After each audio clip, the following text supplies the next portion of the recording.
Everybody, this is Jim at SP500chart.com. It is Saturday, February 25th, 2012, and it's time to take a look at what the S&P did yesterday and what the market did in general, using the S&P 500 as our bellwether. We want to take a look at the week in retrospect. This is the video that is released real time to all people, subscribers and non-subscribers. I want to remind you that if you want to see real-time videos Monday through Thursday, then you need to subscribe. And those videos will cost you less than $1 each. It's $19.95 a month or $189.95 per year. But anyway, let's take a look at the chart. But first, I want to remind you that we use time-honored techniques to understand modern markets, featuring daily technical analysis videos of the S&P 500 index. And as always, the website and the video are for educational purposes only. Neither is intended to be used as investment advice. Look, I control lines on charts, but I can't draw your conclusions. You have to draw your own conclusions from your own research and make investment decisions that are suitable for your personal financial situation. I am not, I repeat, I am not a licensed financial professional. Honest to goodness, I'm just a guy who draws lines on charts.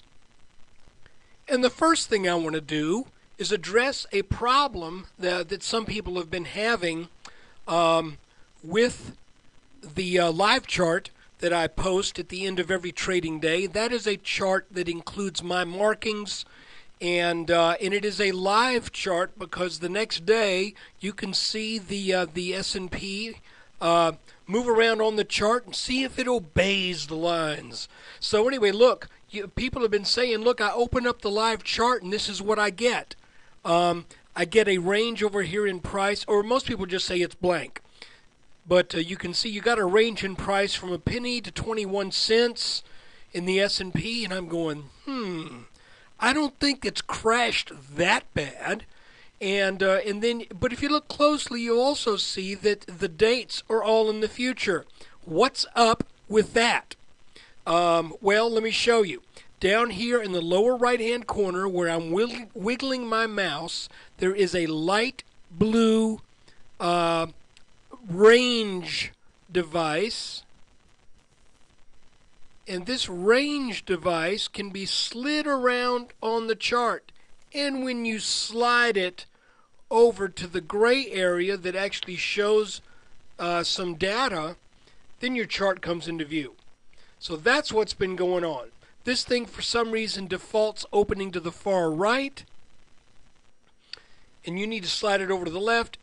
Ta-da! There's the chart. Now let's take a look. Okay, we're going to look back over the week, but also I want us to see what's been going on in terms of what's taken place over roughly the last 4 weeks. And that is, I am more convinced than ever that the S&P is in a ascending wedge pattern. And this ascending wedge pattern developed after it broke out over the neckline of this inverted head and shoulders pattern. Okay, so the market moved up, came back a little bit, but not enough to really call that a firm back test. So what we end up with here is the market is starting to lose its forward momentum. Now, it can go on for a while, but I don't think it's going to get to 1400. And the reason I say that is that 1400 is where the apex of this wedge is located. You can see it right there. Here's the top line on the wedge. Here's the bottom line on the wedge. There is 1400. Typically, a wedge pattern where the apex is an area that is implied as the limit to where this thing can go. If it is a descending wedge, that implies that's the limit where it can go. Now, when wedges break down, This is an ascending wedge, and you might think, well, we should call that a bull wedge. No, you don't. You call it a bear wedge. And the reason you call it a bear wedge isn't because the prices are going down in the wedge. It's because these wedges actually often form in bear markets after a swift move down. You'll get this wedge pattern as people start to think, well, I think that was the bottom, and then it gets squeezed and squeezed and squeezed, and then when it finally falls out, there's another leg down to a new low. That is not what's happening here. What's happening here is we're getting the same kind of price action, but we're getting it after a move up, and I think I've seen these before either in moves up or in moves down, where even though it is not in the typical location for a bear wedge, it still acts pretty much the same. Sometimes you'll see in a rising channel, you'll come off the bottom line of the channel, and then you'll come up in an ascending wedge, and then once it breaks out of that wedge, it comes back down to the bottom of that channel, and then it comes up, and it starts to firm up, and the prices advance once again in kind of a little wedge pattern. I've seen that, but what I think we're seeing here is, I think we're seeing the market just starting to give signs that it just doesn't have a lot of momentum. It's kind of running on fumes right now, and we are also very close to reaching that target 1378 to 1380 that we have been talking about since 1280. Since we got over 1290, I made the call based upon that inverse head and shoulders pattern. I'll show it to you again. There it is. Once we got up here with that clear breakout on January 3rd, it was in the cards, and we stated so, that this market looks like it's going to go to 1378 to 1380, and it's looking like the market in this case is going to do exactly that. There are also two other areas that we have as targets.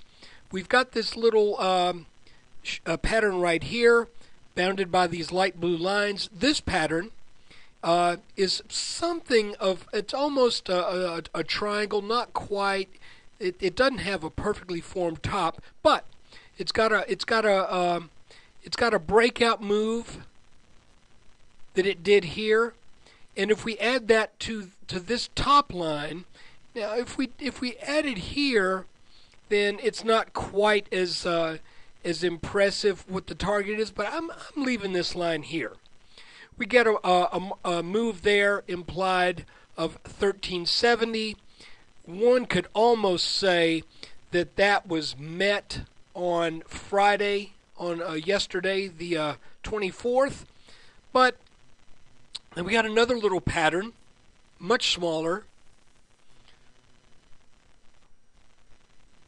This little guy here, sort of a inverse head and shoulders, not quite. It says 1373. And then, of course, we've got the inverse head and shoulders. It says 1378 to 1380. So, looking back on the week, what do we have to look at? Well, it was a short week. We only traded 4 days because of President's Day. And, hold on, got to adjust my chart. There we go. Because of President's Day, we only traded 4 days. And interestingly enough, at the end of last week, I was saying that's when I first identified what appeared to be a rising wedge. I said we will know it's a rising wedge if the markets come back to this top line, turn around, and then come back to the bottom line and find support and then start to move back up. And that is precisely what the market did. Additionally, on a Tuesday, at the end of the close, I had identified this little move from this top line to the bottom line as what appeared to be something of a bull pennant, small, very small. And the only thing that happened was because we had not gotten a really firm touch on this bottom line. The weakness on Thursday, the 23rd, took it right down to this bottom line, even a fraction underneath it before the market decided, wait a minute, we're in a rising wedge. We got to do something. So it came up, firmed up, found resistance at that same level that was resistance early on the day of the 22nd, backed up a little bit, and then got up over that. And then on Friday, you could almost say that late in the day, this was almost a little back test right here. Let's look at it on a 5-minute chart. You can see right here, I'm not quite thinking that's the case. As a matter of fact, it wouldn't surprise me one bit if on Monday the S&P decided to maybe start out a little strong, show some weakness, and come back down and tag this line.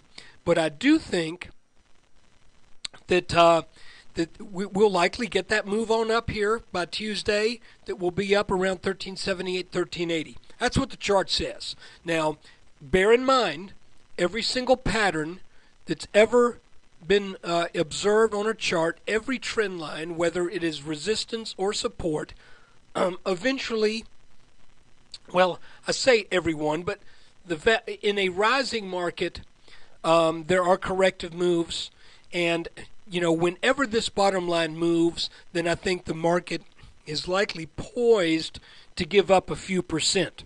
So be prepared for that. If this bottom line were to break down early in the week, then I would think that we would likely come back down and find some support in the 1330s. If the 1330s give way, then I think we come down and we find support in the 1320s, in the mid-1320s, mid to high. So look, that's what has been going on in the S&P 500. I think it's really interesting right now that we see such a nicely formed pattern. It is a real favor. You can see how the volatility is just kind of getting squeezed out of this. Instead of having these days where we're up, well, way back here when we were up 1.5%, or down 1.5%, then we go through days where we're up 0.7, down 0.8, up 0.8, down 0.5. Now we're to the point to where the markets are just moving within a very narrow range. Psychologically, what's going to take place? Well, what will happen is, and this is what wedges are all about, what will happen is, as long as the boundaries of this wedge continue to operate, that tells us that there's less and less motivation for buyers to be involved. When buyers stop being motivated to buy, the natural occurrence is for there to be a turning over of the market, and sellers will then start to dominate. And we will know when this bottom line breaks down right here. Once that line goes, that tells us that relative balance between buyer and seller has reached a tipping point. And so look at this bottom line. This is what we need to see if the markets are going to start to head south. And I tell you what, it's really a great thing that we have this line here, because it's just a few points under where the market is. So we can watch this. And by the way, if this does break, let's say we were to gap down potentially if it breaks on Monday. Let's say we gap down. Look for a back test to that bottom line, and sometimes that back test ends up being the meeting of your target. So look, guys, I really appreciate you taking time out of your day to watch this video. I really appreciate those of you who've subscribed. And if you're watching this video and you're thinking, gee, I'd love to get this kind of analysis after the close every day, well, you can. And this is what you have to do. You have to go to sp500chart.com, and you look under the area that says subscribe today, and you subscribe today. You can do it using a PayPal account, or still through PayPal, you can also do it with a credit or debit card, major credit or debit.